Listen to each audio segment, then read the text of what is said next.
In this video, I'm going to show you how to replace an exhaust variable valve timing solenoid on a Ford Escape. It is located in the engine bay area. Your valve is located in the back side of the engine. It is held in by an 8mm bolt. You need to remove that.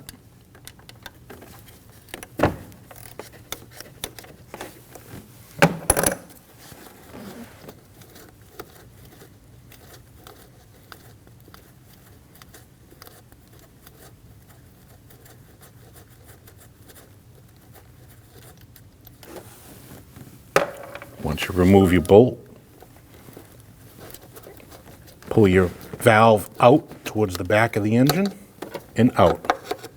To unplug it, you just push down on the lever here and pull straight towards you. Before you install your valve, you want to check your O-ring for cracks or rips. This one is good.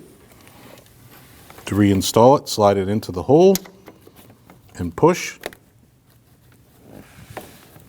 until it's locked in. Then install your bolt.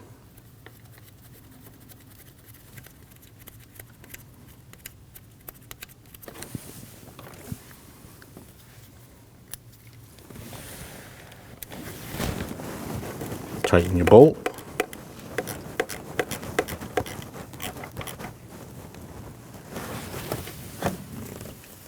Then you want to torque your bolt down to 71 inch-pounds.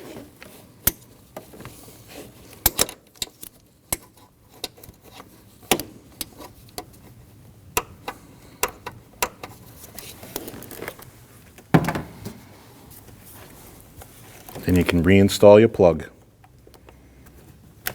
Wait for the click. When only the best will do, demand TRQ. The only company that lets you view before you do. TRQ is committed to offering the highest quality aftermarket auto parts that are engineered for peace of mind.